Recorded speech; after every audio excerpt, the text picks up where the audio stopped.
Hi everyone, welcome. We're doing something new today. Yay, new. I know you may have been suspicious that perhaps I'm actually incapable of doing anything new, but no. I am indeed.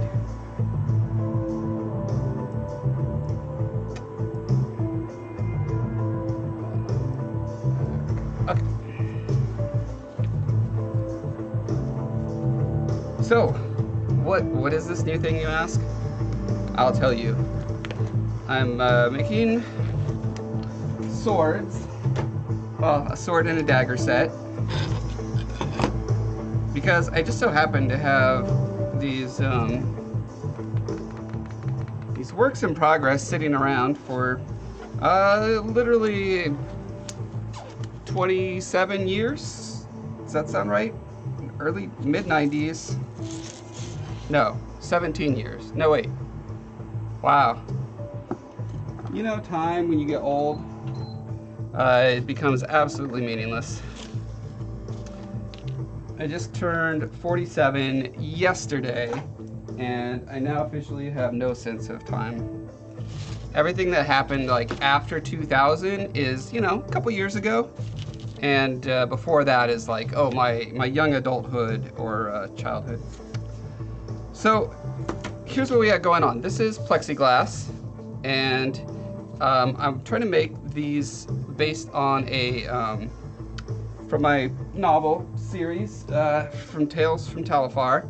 There are these creatures that live underwater that exude what is called pearlescence, and it can have a variety of properties, but essentially it comes out from their spinnerets as sort of a flattish sheet of, you know, pliable material, and then hardens over a couple hours or days, depending on the diet of the Varon who is extruding it. It can have a variety of properties. So anyway, one of the things that they do with this pearlescence is make super cool weapons to use or sell. They're a very hot commodity because they're essentially a composite material, like before that sort of thing. Like they don't have, the rest of the world does not have the technical capability to do this sort of thing. They're sort of like a Renaissance level technology. So anyway, what I've been doing is prepping this. So yesterday I was grinding down the hilt, and I'm imagining this is actually how the process was done. You turned 47 last week. Oh, you think you can beat me, huh? Well, we'll see what happens next year, Cranston. I might beat you to 48. We'll see. Only time can tell. There's really no way to calculate who's gonna win that. All right, so they would actually, and I overthink everything in my fantasy universe, like to a massive degree. That's why it takes me forever to do anything. But the idea is they would extrude it out and they would actually press it between what is essentially a giant vise. So it would like clamp it down into a perfectly flat, smooth surface, right? And they would have various shaped ones so that they could actually, you know, from an industrial pipeline perspective, they could crank these out. So you extrude this, you clamp it down, a clamp comes down, it's in this shape already, and then they're just like honing the edge from outside of that. This is totally different than how you would make, you know, like iron working, because it's a different material, right? So you would expect that. And so after this part is done, a different Varon who has different extrusion properties would make this other material. Trying to see which one is which. Does this go to this or does it go to this? Must go to this. Okay. Basically, that is then pressed on and sculpted to make a handle, and it would have different properties. So this one can be very tough, but it doesn't need to like hold an edge. So it could be like more brittle. and etc. Whatever the properties necessary to make it work well as a weapon or as a weapon handle. Sort of in there. So I'm right now at the step where I'm essentially doing that. I'm gonna glob clay around here. Well, here's another caveat. I'm wanting to be able to, like I did with this first test run, put it on and take it off, because I'm wanting to give this handle material like a pearlescent look to it with either paints or pigments or particles or something. I don't know what. I got to do some experimenting. But the idea being that once I get one side on, I need to be able to remove it and then like polish this down. See, this is just like roughly sanded, so it's only kind of translucent. I want to make it very transparent, and then I'll paint the pearlescent onto here and then clamp the handle back on and do the final sculpting over that. So yes, pretty sure that's the part that I'm on now. And it almost doesn't matter the color of the material I'm putting down here, except to the extent that maybe I'm going to discover a good pearlescent effect to do. So I've got this epoxy sculpt, and give me 1 second. I have pearlescent pigment.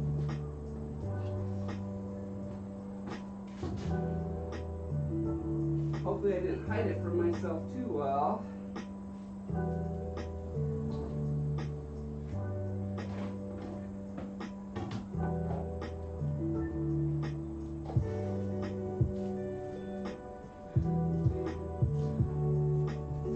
Yeah, here's all my little additives.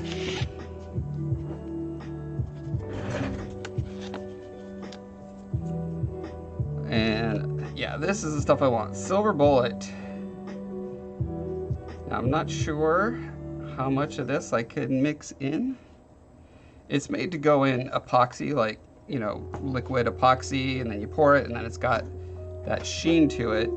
But I'm hoping some will come through. I don't know, I'm a little dubious, but like I said, it's not super important that this initial sort of foundation I'm putting down have that finish, because the finish is going to be completely the paint or whatever I spray on here.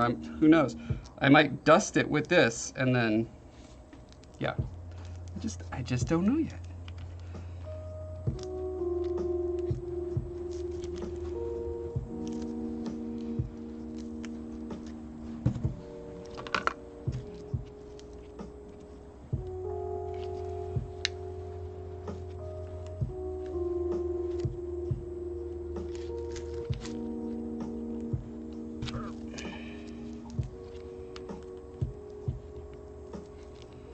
I made these originally in art school. I went to the Art Institute of Seattle, one of those notorious diploma mills where they really don't care how good you are when you come, and they also don't really care how good you are when you leave, as long as the check's clear. I managed to learn a few things, not too much. I think the single most valuable thing I learned was simply do not accept your first idea. Iterate on your ideas. Don't just have an idea and then suddenly start running with it. I mean, that's one way to go. It's just a slower way to become good at whatever it is you're trying to do.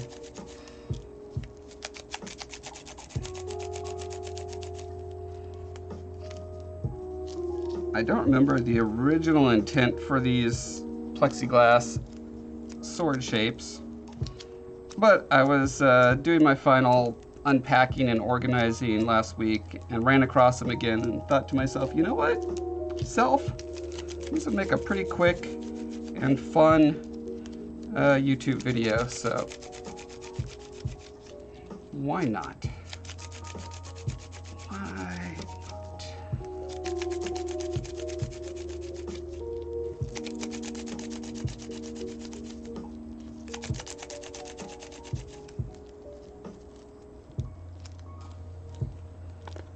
So this last stuff I tried was Freeform Air, which is like epoxy sculpt, but it's much lighter and also quite brittle. Well, it has a little bit of flex to it, but it's so, I had to put it on so thin that I couldn't pull it off without it snapping. That was before I honed these back, so I think this can have the proper amount of thickness to hold up to being able to pop on and off.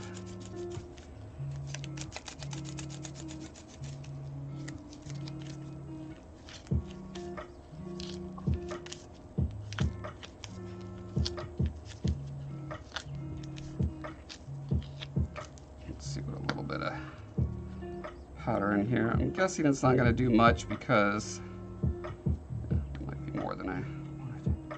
Oh, well, that's a good way to waste it.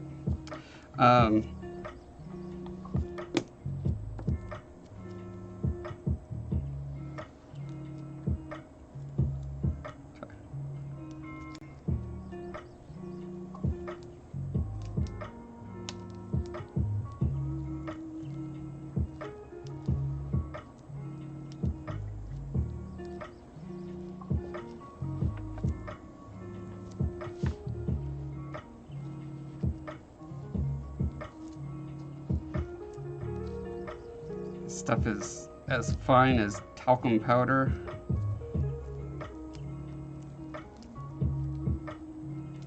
But it's giving a sort of a shimmery-ish shine to it. Let's see if I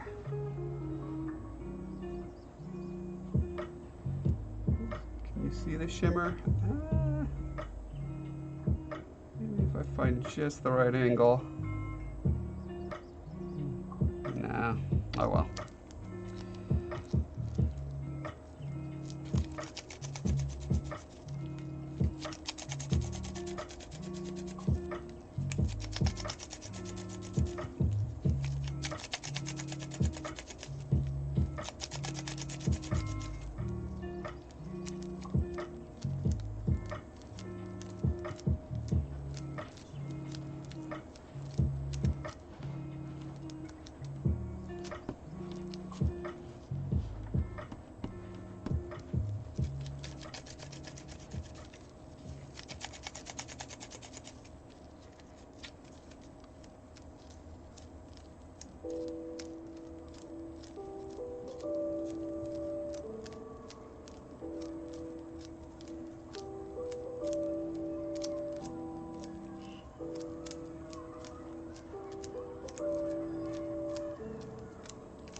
Yeah, it's so subtle, it's not worth doing. That's my official assessment. Okay, but I am going to need to use some of this. And it looks so gross, it always makes me think of the Vaseline jar from Kill Bill. That's not what it's for, I promise.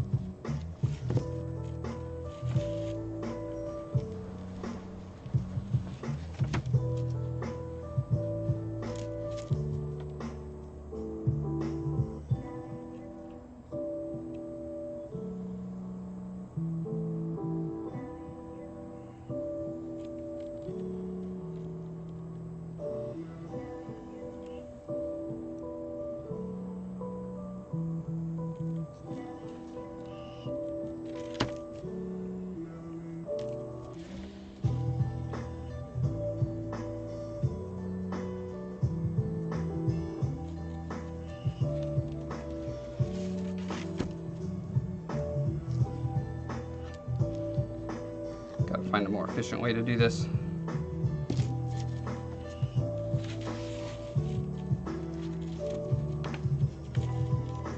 I could wrap it in saran wrap.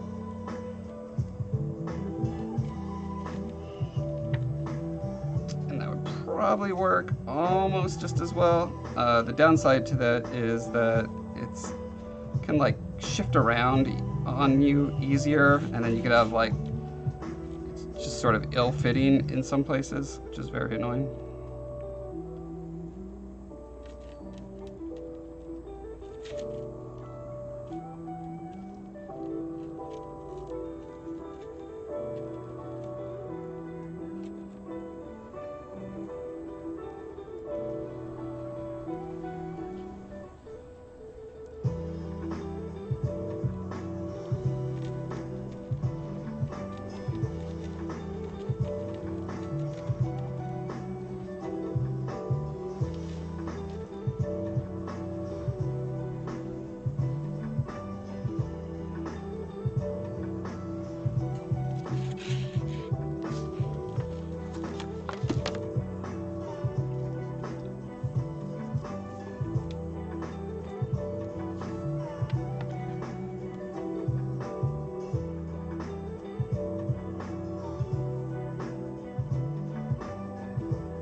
Okay.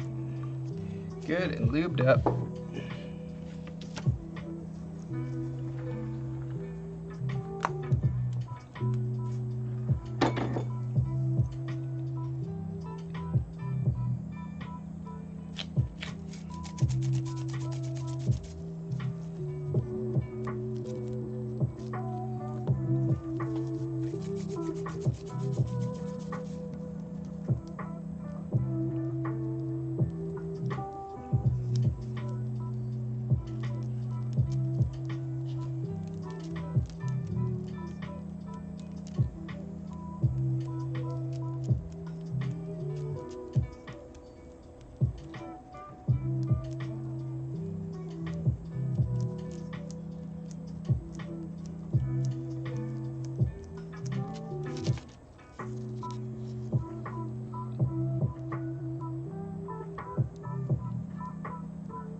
The goal here is to push this just far enough to this edge where it can meet up with another side, but not so far that it's going to lock into place.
I'm probably going to be running a strip of this stuff all the way along the back edge of these.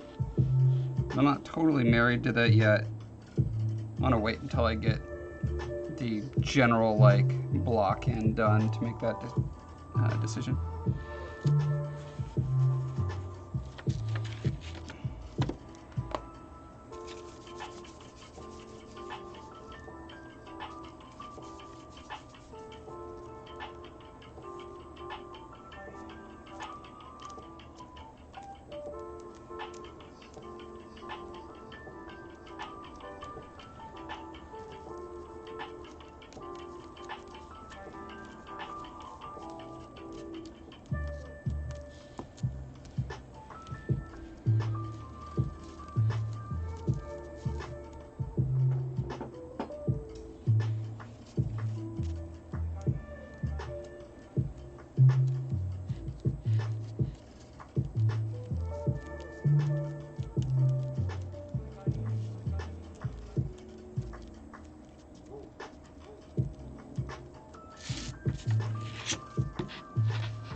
I may have underestimated how much clay I would need.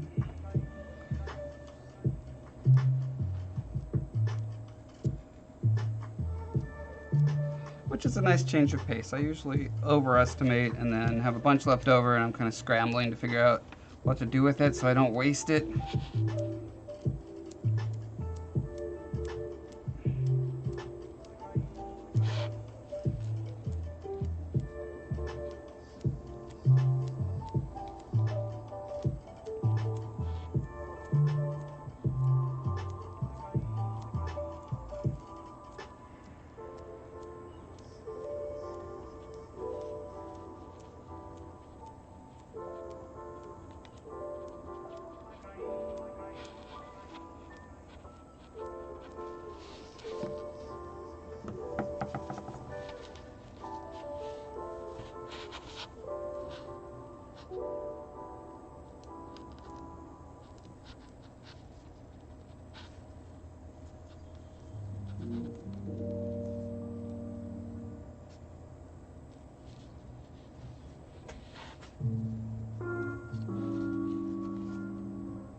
I kind of like what this is doing here, where it follows this curve around and then like dives into it, as opposed to this one where it's kind of like going up on both sides.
Definitely need to choose a shape for how this is going to terminate.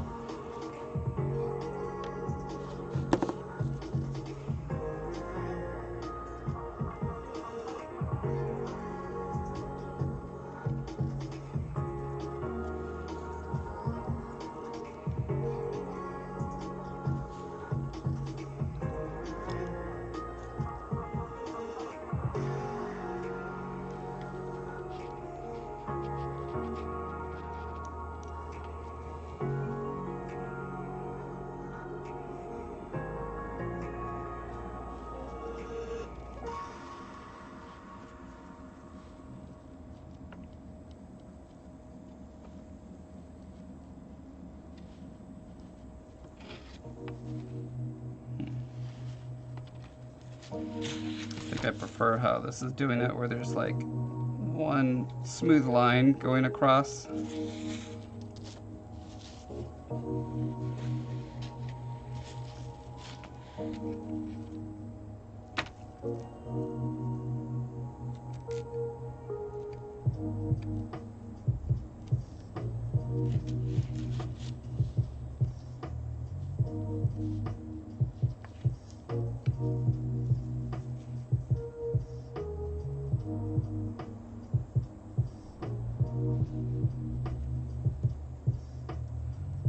Don't know how well all these little chunks are going to hold together with this much Vaseline mixed between the clumps, but again, this is mostly just a platform on which to build the, or sculpt to the final, like, nice detailed part, so I'm not super sweating it.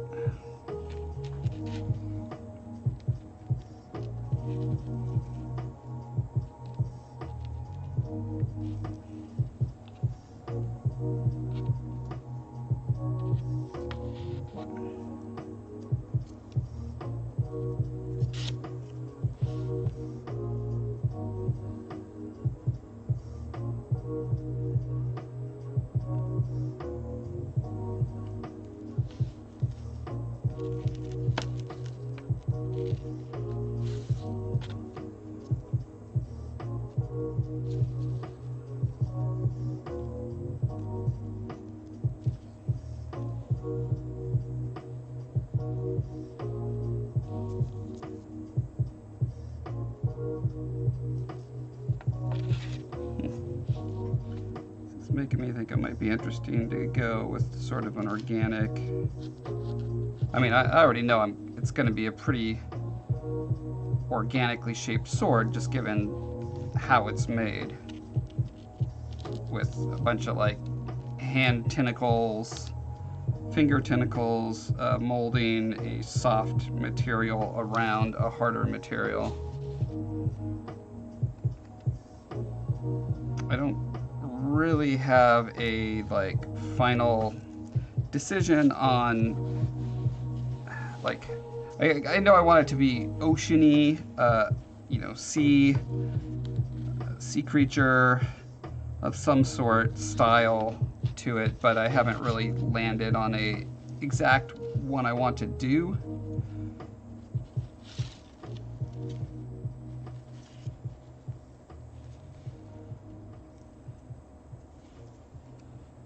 Like, do I want to keep it fishy or like a shark or like squid or trilobites? There's just like, there's every possible sort of shape language available when you do underwater. So it's not like underwater itself is a theme. It's more of a classification of many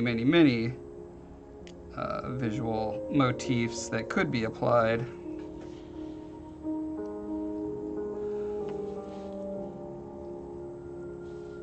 I'm also tempted to just keep it like super smooth and streamlined as well. It's not typically my style. I always want to go in and add a ton of detail everywhere. But like for this particular type of artifact in the world that I'm building, kind of makes sense to keep it simpler. I mean, you could make up story justification for it to go anyway, really. But just thinking out loud, I don't know.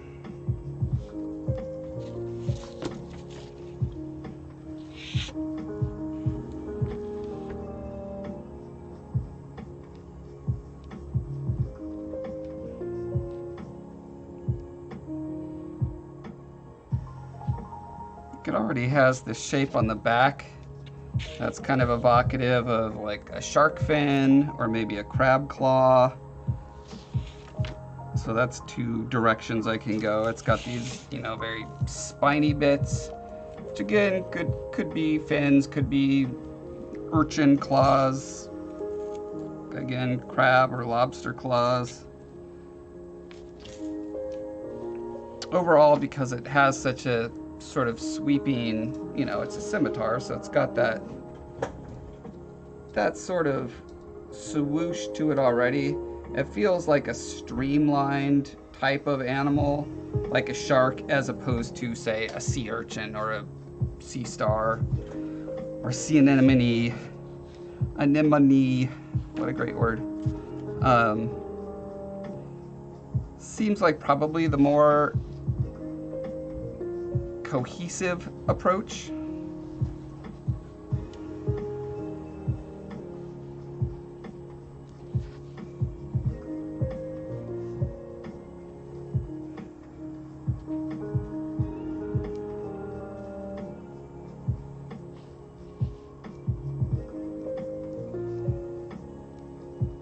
Yeah, I want to think of things in the ocean go swoosh swoosh.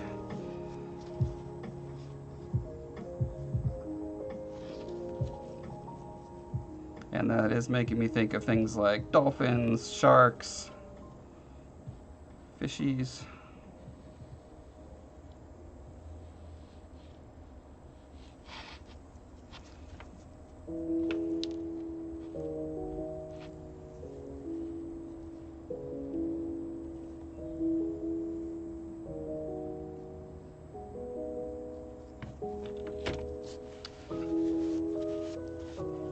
Actually,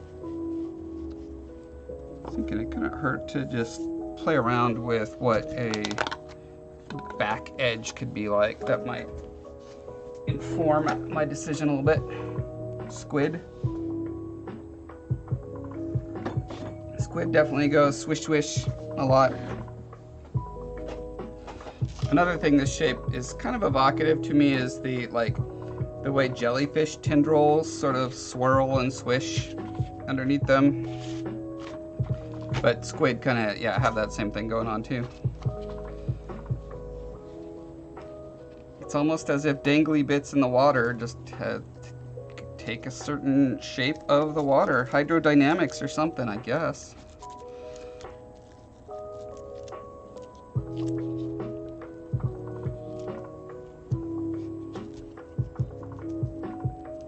I had to mix my white and my black in here because I was using some lids from other containers, so I was consolidating stuff, and now I'm full of regrets.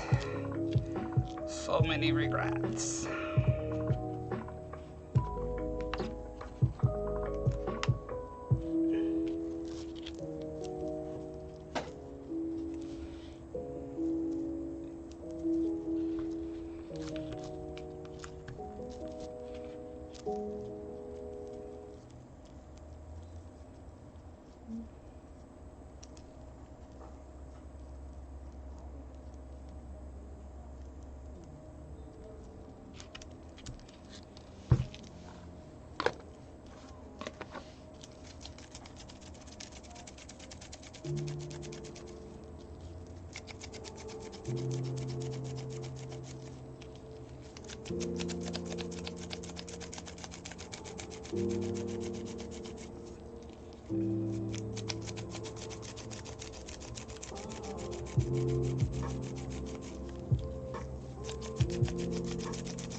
One of the things that I was thinking was along this back edge having like a serrated teeth of some sort, because you can imagine like the utility of a blade underwater is already somewhat suspect, I have to say. Granted, Veron are what is the word? They can go above water or underwater. They can breathe in both, but they excel in underwater. So if they were making these blades for themselves as opposed to strictly for export to humans and other land-based critters, being able to cut through, like saw through things, would make a large, unwieldy blade like this more probable, more plausible. I don't know if you've ever tried to swing a sword underwater, but it's not super easy. I've never tried swinging a scimitar underwater. I really should do it. I should go down to my local pool, jump in with these things, and just start swinging them around and see what happens. I'm sure no one would mind.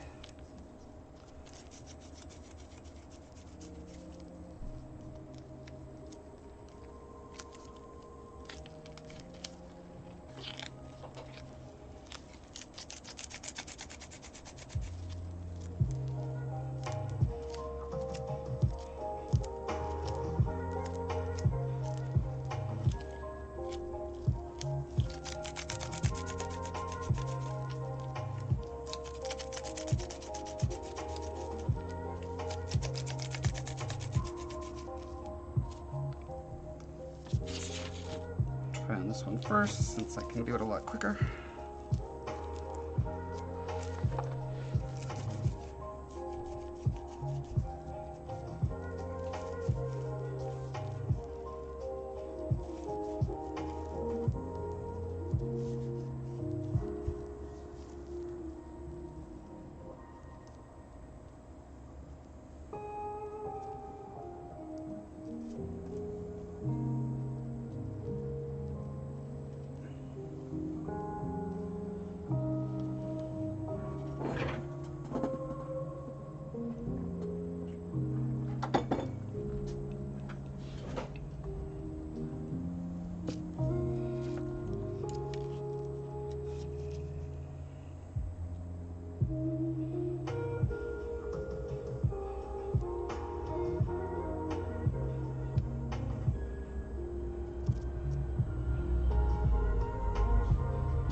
Yeah, rapiers and spears are like exactly. Thrusting is better.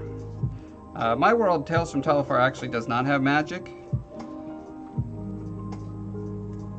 One of the very quirky things about my fantasy series is that one of the design constraints I put on myself was scientific plausibility. Just because it's something I haven't really seen done very often or seriously before. And I really enjoy science and research, so I was like, you know what? This will be a differentiator. Why not? It'll be a turn off to some people and a turn on to others.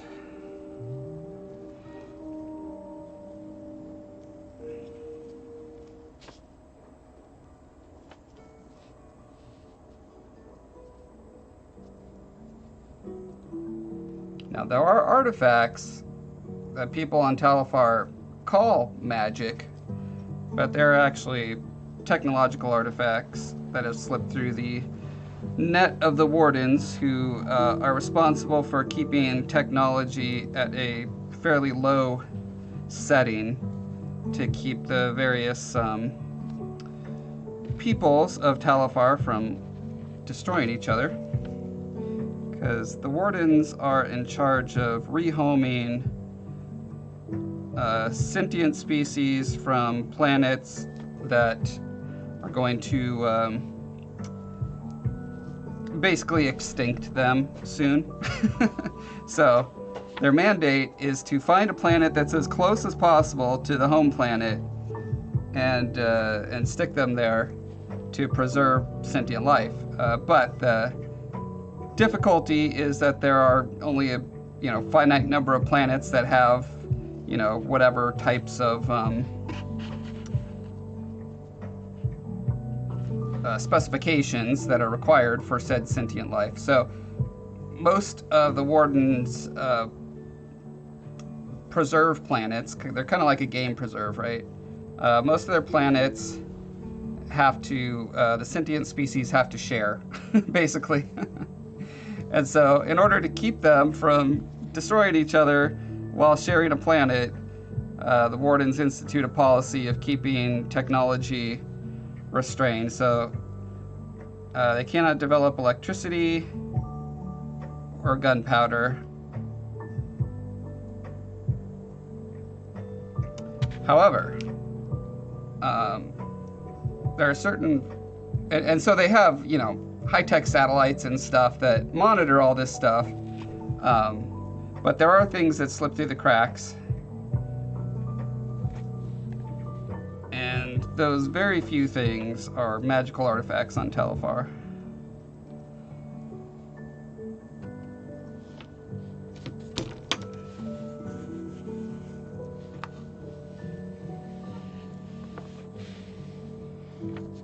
But these swords are not one of those magical artifacts.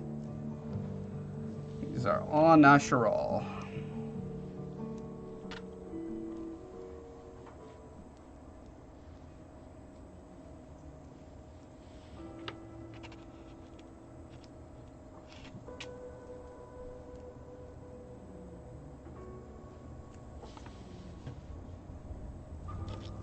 I think this is going in a good direction.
So one thing that's interesting is as I incorporate this sort of a shape, you know, around the blade part, it's starting to me, be evocative of like some sort of an open mouth, like a swordfish looking thing. Swordfish are probably a pretty good inspiration to look to for shape language for this, come to think of it. Pretty aerodynamic looking things.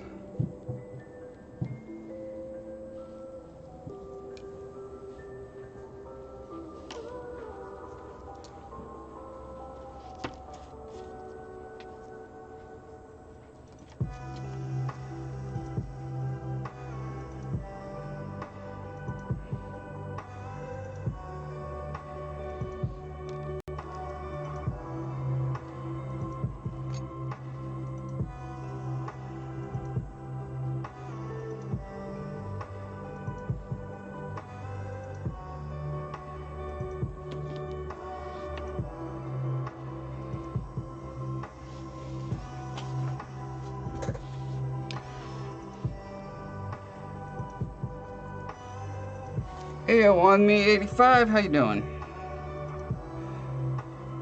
Muy buenas. That's my best attempt at pronunciation. Please forgive me. Or laugh at me. Either way. Works for me. I don't know how far, like, do I want to actually go literal, like a representation of a, I'm thinking of like heraldic animals, you know, that are like standing up on their legs and roaring and stuff like that, because this could easily be a fish looking thing if you put like, you know, an eye here and it's like, I'm a monster sword, right? That's one way to go. I don't know if I'd like it. I'm just thinking out loud again.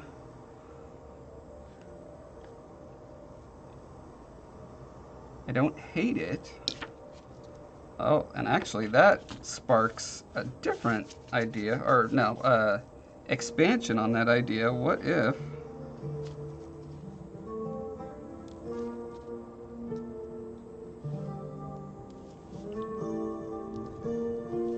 do something like this?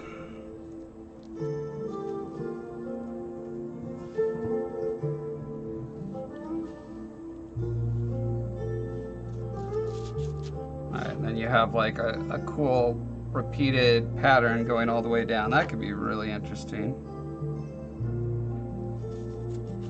Does that then require something like this to complement it? Does it need that to go full heraldry? That's your mistake, man. You never go full heraldry. I don't know, maybe you do.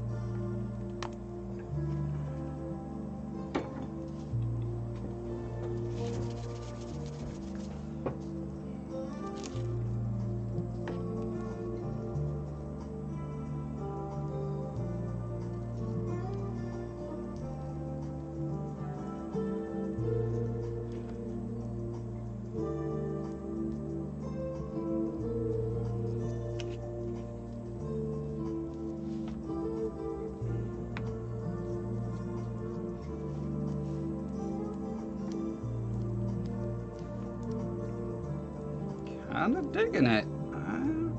Not the direction I was originally planning on going, but I am finding this quite delightful, I have to say.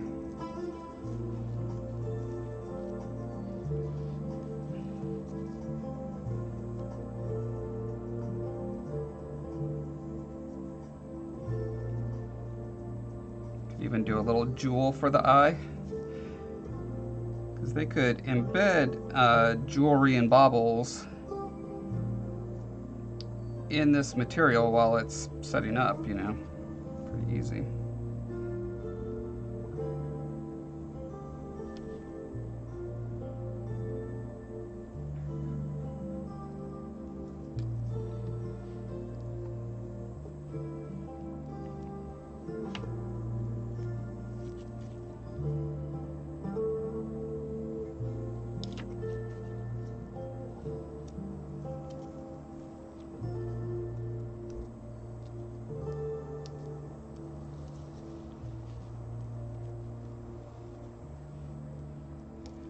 quite delightful? Yes. Quite.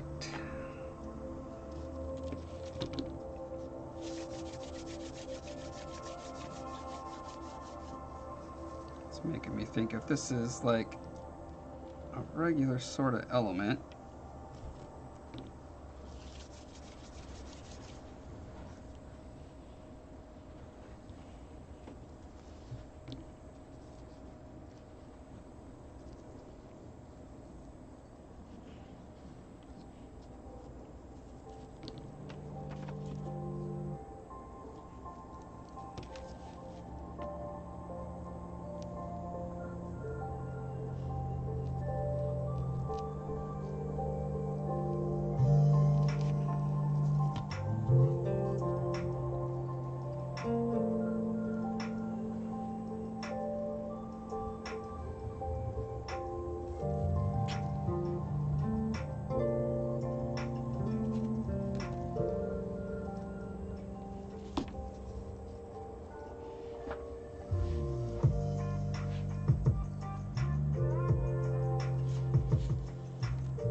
Now, the interesting thing is, like, when it's on both sides, you're going to get a 3D-ish sort of character sculpt on here.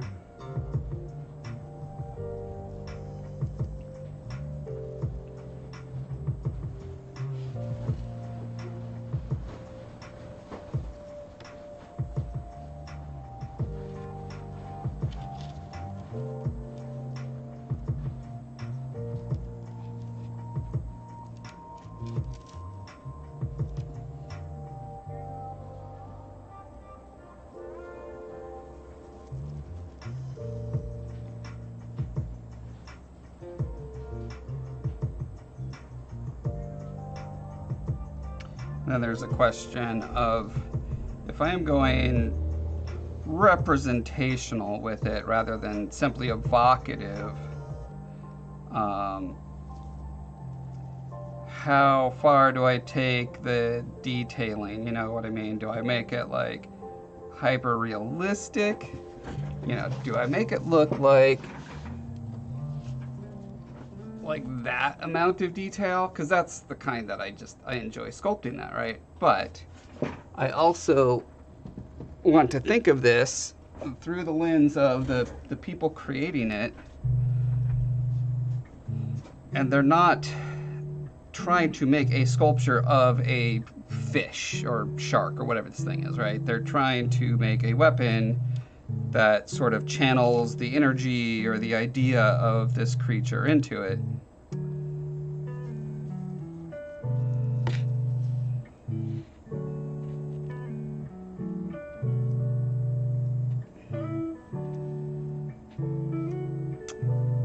And if that's the case, they're not necessarily going to be going like, what would you call that? Like photoreal amount of detail? Thinking more symbolic amounts of detail.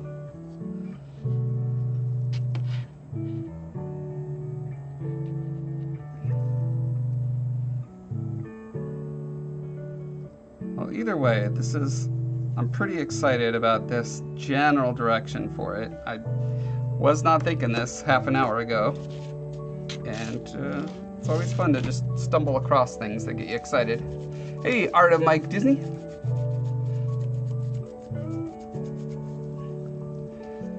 Tea Time with Taryn is rating, and Art of Mike Disney is rating. Wow. Thanks for these rapid rates, everyone.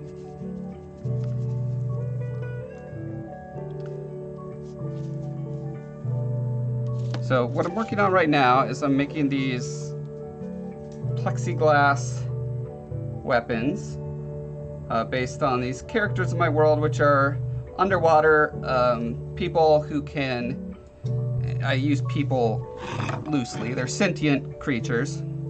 They look kind of like a mix between, imagine a seahorse and a garfish with a little bit of squid hands on top of it all. Anyway, they can exude a sort of polymer that they can then shape, and once it hardens, is like one of the most coveted materials on Talifar. Talifar being the world that my books take place in, which you should check out on Amazon.com today. They're delightful, full of my illustrations and art. Anyway, yeah. So I'm thinking through the design process that these Veron people would have as they're creating these weapons, because they're created in such a unique way. They're not wrought out of metal like the kind of weapons that landlubbers make. And so naturally, the kind of shape language is going to somewhat be determined by the, there's the utility of the final thing. How are you using it, and does it work for its intended purpose? But then there's also the how it's made part of it is going to drive quite a lot of its design. So I'm thinking, I'm approaching this very differently than I would a traditional steel weapon.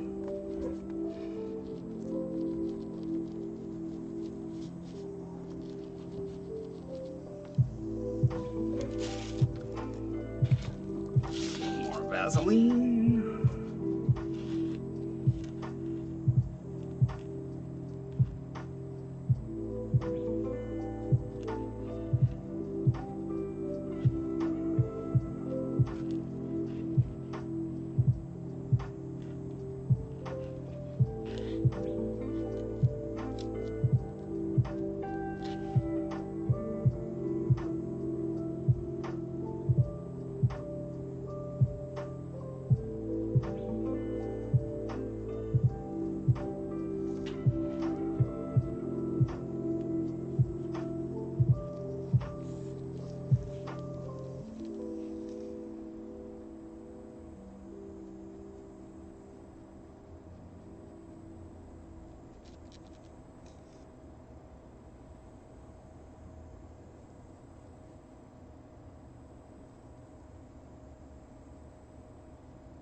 Handle is still too narrow, which is good. That means I have room to sculpt on other stuff, but I'm just trying to think proportionately where things are going to land if I'm going along with the same idea of doing a fish head, sea monster head on this thing. And why hornet eye?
This stuff is called Epoxy Sculpt by Avies, and it's wonderful.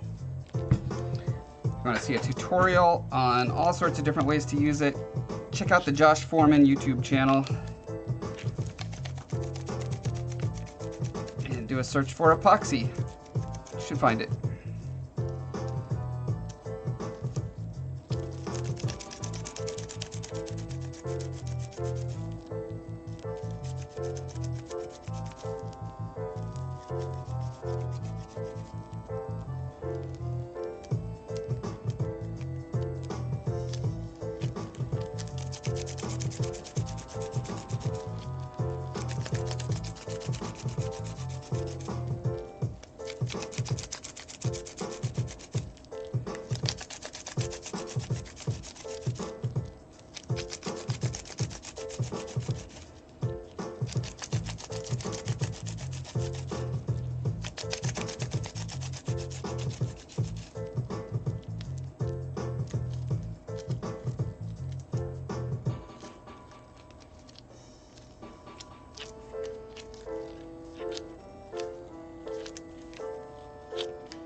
Got one more chance.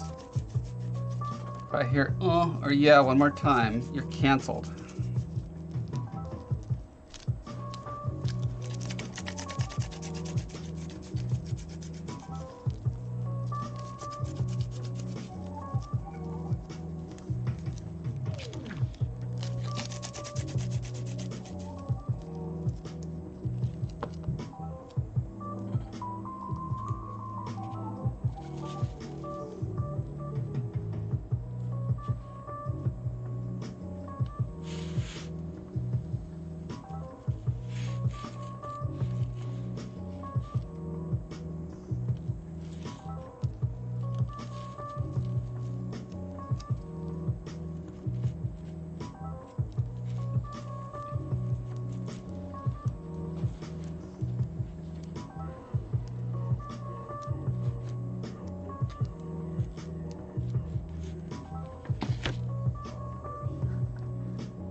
that worked really well about this was that this swoop just continued right to the back of this little horn thing. I'm trying to see if I can get the same.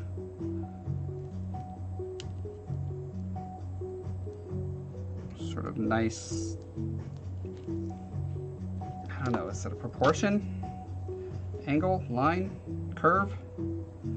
Nice thingy thing. That's what I'm trying to achieve, is a nice thingy thing right here.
So now that I've got this, like the bottom flange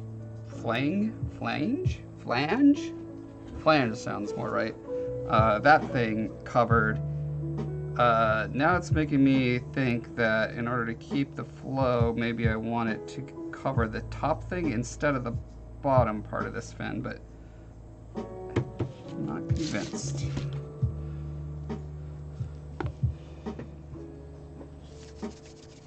Now is the time to test that theory.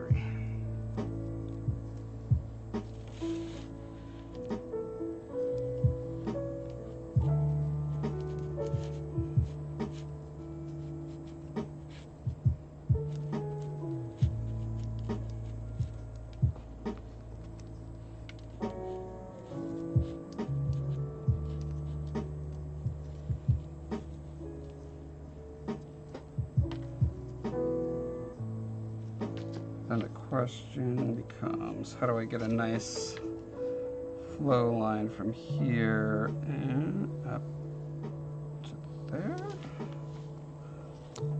Work.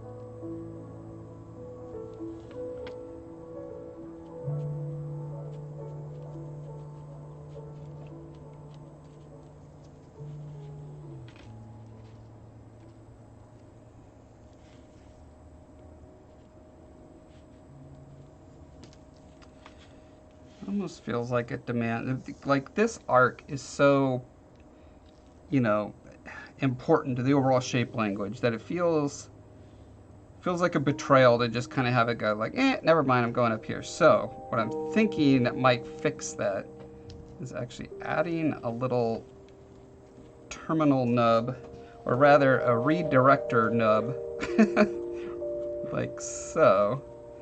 That way you feel like this arc has reached a natural conclusion and now it can bounce back up this way.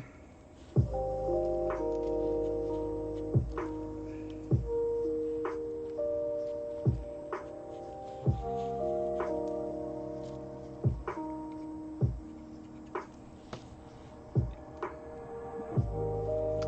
just realized I forgot to lube this part up.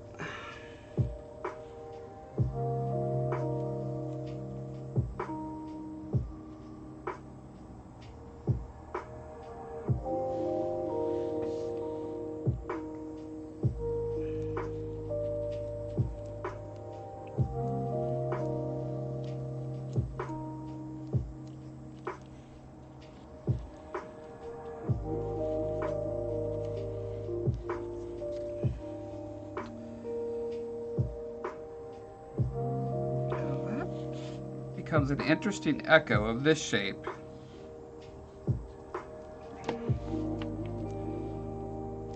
I say interesting, not good or bad. It's interesting. I don't know which it is. But that does bring me back to an idea I had on the earlier blade, which was a little nubby there, a index finger thingy thing, which I don't think is terribly important or exists on scimitars in general, because it's already like super obvious in the hand feel, like where you should be holding it. But it's just gonna experiment real quick with bringing that back in. Now that I've got this shape going on, I want to see like, okay, should I mirror it on the other side, or is it better to be, it's probably better to be unidirectional, since, you know, it's now taking on the physical characteristics of an actual creature that needs to be hydrodynamic. But it is a creature conformed into the shape of a utilitarian device, which means that it should certainly have the option to break from whatever biological boundaries it may have in order to fulfill its function. It's kind of like us every time we go to work.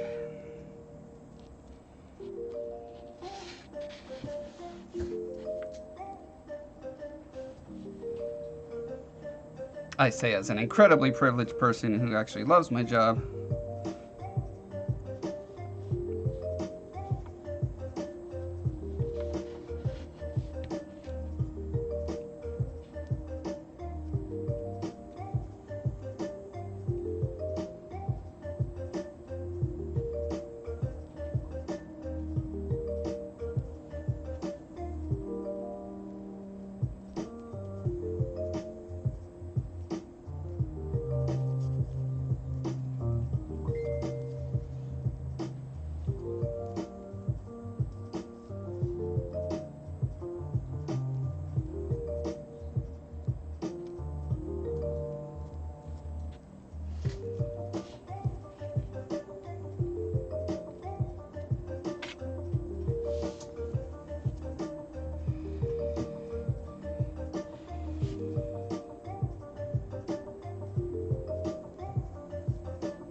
big old lump here. Now I'm wondering if it might be worth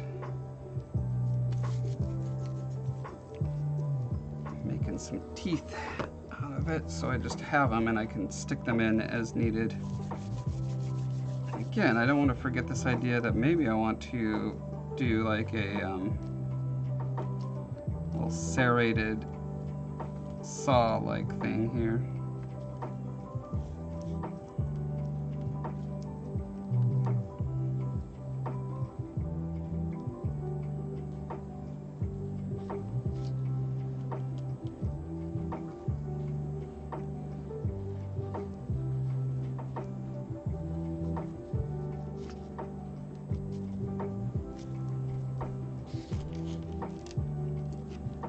But it does seem like it'd be better to make these separately and then like just embed them into drying stuff. Otherwise it's going to require going in and like sculpting around each individual one in painstaking ways.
Thanks, Freestyle.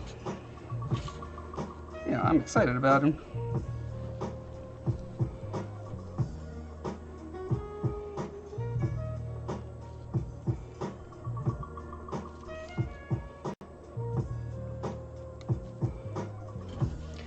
All right, and it looks like we're at time, so let's go ahead and go visit some other very cool creator.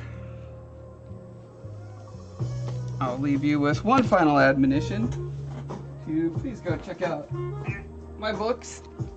They're on Amazon. They've got wonderful reviews. The Scarred King by Josh Foreman. Check him out. This is the first one. It's about a desperate quest and deep scars, and this one is about a dangerous road and an uncertain ally. Spoiler alert. No, it's not really a spoiler. Anyway, they're great. People love them. If you like fantasy adventure, you'll probably love them. All right. I will scope this out. Have a good day, everyone.